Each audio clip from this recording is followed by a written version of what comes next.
కీర్తనల గ్రంథము తీసుకొనండి ఒకసారి బైబిల్లో.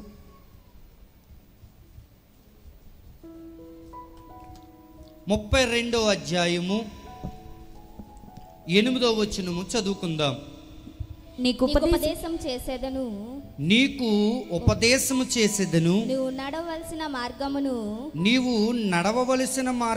నీకు బోధించేదను నీ మీద దృష్టి ఉంచి నీకు ఆలోచన చెప్పేదను. దేవునికి స్తోత్రం. హల్లెలూయా.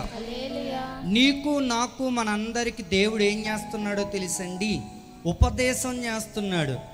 సాలేం రాజు అనబడిన నన్ను తీసుకొచ్చి ఏ మందిరమునకు వెళ్ళకోకుండా గోటేరనే మందిరములో ఉంచి ఈ బలిపీఠ మీదకి తీసుకొచ్చి నిలబెట్టి దేవుడు నాతో మీతో మనందరితో ఆయన ఉపదేశము మాట్లాడతారు, ఆయన యొక్క మాటలు మాట్లాడుతూ ఉంటారు. అందుకే నీకు ఉపదేశం చేస్తాను. ఎవరు చేస్తారంటే ఉపదేశం అంటే దేవుని యొక్క వాక్యము. దేవుని యొక్క వాక్యము నీకు నాకు మనందరికీ కూడా దేవుడు వినిపింపజేస్తాడంట. దేవుని యొక్క మాటలు వినడానికి ఎంతమంది సిద్ధంగా ఉన్నారు ఈరోజు? అయ్యా నేను సిద్ధమన్న వాళ్ళు చేతులు ఎత్తండి. చెయ్యెత్తిన ప్రతి బిడ్డను దేవుడు దీవించును గాక. వినే ప్రతి ఒక్కరిని దేవుడు ఆశీర్వదించును గాక. అందుకే నీకు నాకు మనందరికీ కూడా ఆయన ఉపదేశం చేస్తాడంట. ఇలా చూడండి, తలకెళ్ళపైకి ఎత్తండి. ఉపదేశం చేస్తాడు. దేవుని యొక్క ఉపదేశం వింటే బాగుంటుందో బాగోదో మన జీవితం? అమ్మా, దేవుని యొక్క మాటలు వింటే బాగుంటుందో బాగోదో మన జీవితం?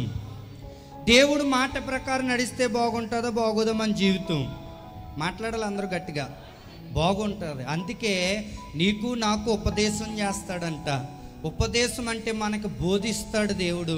మనం ఎలా నడవాలో, వింటున్నారు వాక్యాన్ని, మనం ఎలా నేర్చుకోవాలో, మనం ఎలా బుద్ధి తెచ్చుకోవాలో, అండ్ మన నడవడిక ఎలాగుండాలో, మన కుటుంబాన్ని ఎలా పోషించుకోవాలో, మన పిల్లల పట్ల మన కుటుంబం పట్ల ఎలా బాధ్యత కలిగి ఉండాలో అన్నీ నేర్పించేది ఏంటంటే దేవుని యొక్క మాటలు.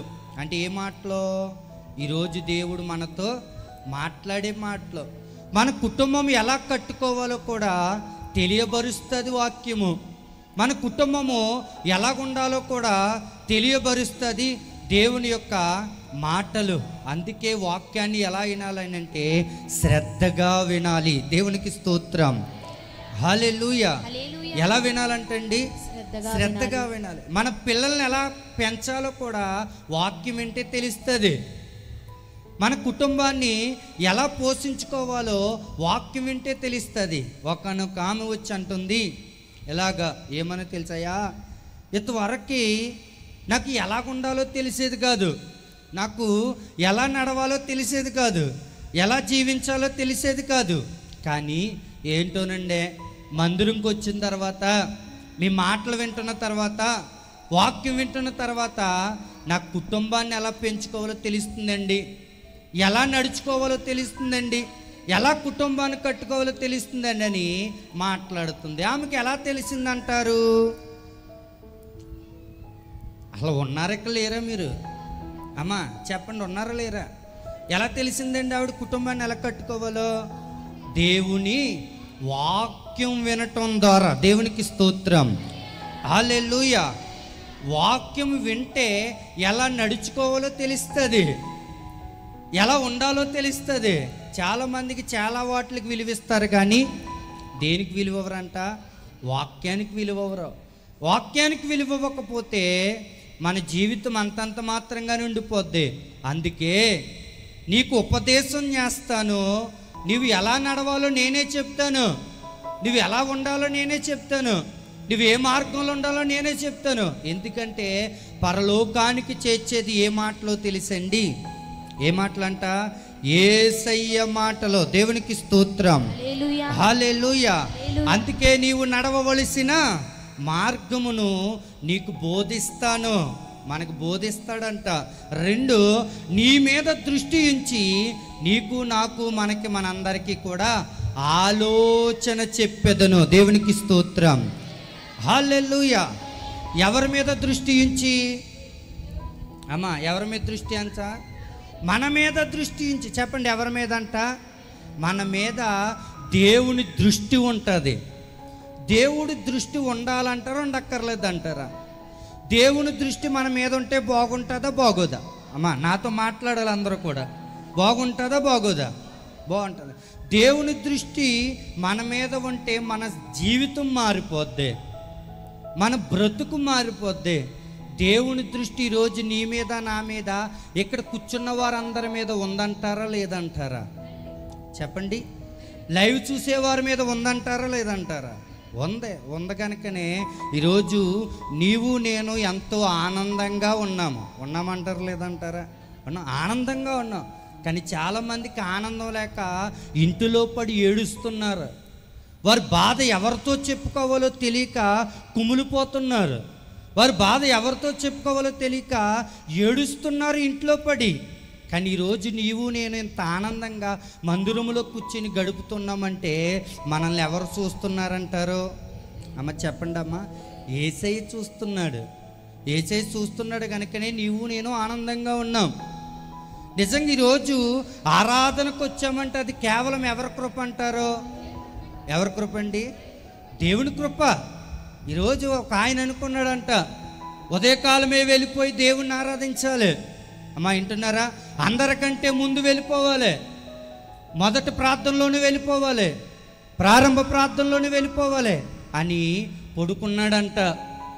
పడుకున్న ఆయన్ని లేపుతుంటే లేవటం లేదు, కదుపుతుంటే కదలటం లేదు. ఏమయ్యాడని హాస్పిటల్ తీసుకెళ్తే చెబుతున్నారు, అమ్మా చనిపోయాడమ్మా, నిద్రలోనే ప్రాణం పోయినట్టుందని. ఆయన ఏమనుకున్నాడంటే ఉదయకాలమే వెళ్ళిపోదాం అనుకున్నాడు. కానీ రాగలిగాడంటారా? రాలేదు. వచ్చాడంటారా? రాలేదు. ఈ పాటికి ఆయన తీసుకెళ్ళి సమాధిలో పెట్టేశారు. సమాధిలో పెట్టిన వాళ్ళు సహితం ఇంటికి వచ్చేస్తున్న స్నానాలు చేసేసి.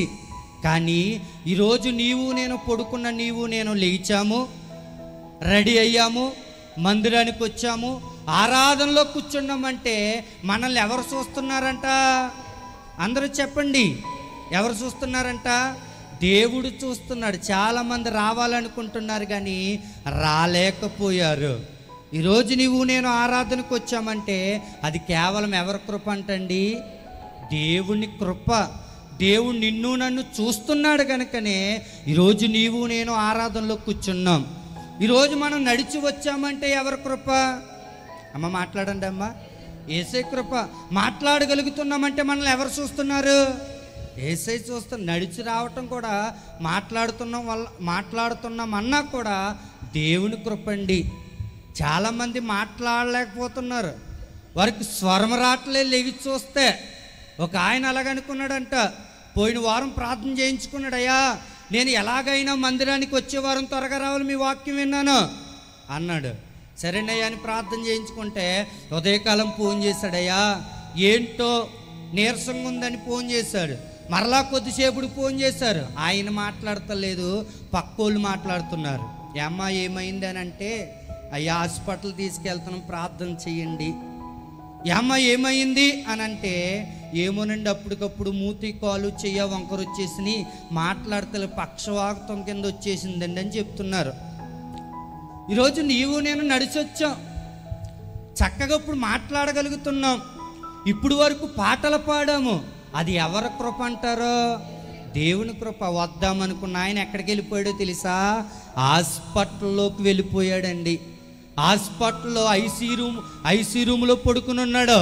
కానీ ఈరోజు చక్కగా యేసయ్య రూములో మనం కూర్చుని ఉన్నామంటే ఎవరు కృప అంటారు? మాట్లాడండి. యేసయ్య కృప. యేసయ్య నిన్ను నన్ను చూస్తున్నాడు కనుకనే ఈరోజు ఇక్కడికి మనము వచ్చాము. 5,000 మన నోట్లోకి వెళ్తున్నాయంటే ఎవరు చూస్తున్నారో తెలుసా? మనల్ని యేసయ్య చూస్తున్నాడు. బాగా గుర్తుపెట్టుకోండి, యేసయ్య చూస్తున్నాడు. ఎంతోమంది భోజనం లేక ఎవరెడతారో అని చూస్తున్నారు. ఎంతోమంది ఆహారం లేక ఎక్కడ భోజనం దొరుకుద్దా అని ఎదుక్కుంటున్నారు. ఎక్కడైనా ఏదైనా ఫంక్షన్ జరిగితే వెళ్ళి తినొచ్చేద్దామని చూస్తున్నారు. కానీ ఈరోజు నీవు నేను కడుపు నిండగా తింటున్నాం. మనం తినటమే కాదు, మన పిల్లలను కూడా సమృద్ధిగా తినేటట్లు ఉంచుతున్నాము, వారి కడుపులు కూడా నింపుతున్నాము. అంటే ఎవరు చూస్తున్నారంటారు మనల్ని? అమ్మ చెప్పండి అమ్మ. దేశే చూస్తున్నాడు. ఇవన్నీ చెప్పే నిజం. ఎంతోమంది ఆహారం లేక బాధపడుతున్నారు, ఎవరు ఎడతారా అని చూస్తున్నారు. కానీ ఇక్కడ కూర్చున్న వాళ్ళు ఎవరు అన్నం పెడతారని చూస్తున్నారండి? చూస్తున్నారా? చూడటంలా. ఇక్కడికి వచ్చిన ప్రతి ఒక్కరిని అనేకులకు పెట్టేలా దేవుడు మారుస్తాడండి. కానీ ఈరోజు 5,000 నోట్లోకి వెళ్ళి నువ్వు సమృద్ధిగా ఉండగలుగుతున్నావంటే దేవుని దృష్టి నీ మీద ఉంది. ఇంకాను నీ కుటుంబం అంతా సమృద్ధిగా తిని ఉంటున్నారంటే దేవుడు నిన్ను చూస్తున్నాడు. కనుకనే అంత మంచిగా ఉన్నావు. కానీ చాలామందిని చూస్తే వారి కదలటం లేదు. ఎందుకో తెలుసండి? ఈరోజు మీరు ఇక్కడ కూర్చున్న వారందరూ కదులుతున్నారంటారు, కదలటం లేదా? అమ్మా చెప్పండి అమ్మ. కదులుతున్నావంటే నువ్వు కదులుతున్నావంటే మనల్ని ఎవరు చూస్తున్నట్లు? అమ్మ చెప్పండి, ఎవరు చూస్తున్నట్లంట? దేవుడు చూస్తున్నాడు. దేవునికి స్తోత్రం, హల్లెలూయా. ఈరోజు మనకు మంచి అవకాశాన్ని ఇచ్చాడు. ఎక్కడుండే అవకాశం? మందిరములో ఉండే అవకాశాన్ని ఇచ్చాడు. ఆయన ఆరాధించే అవకాశాన్ని ఇచ్చాడు దేవుడు. ఇచ్చాడు కనుకనే ఈరోజు నీవు నేను మనందరము కూడా ఆనందముతో ఎవరిని ఆరాధించేలాగా ఉండాలంట?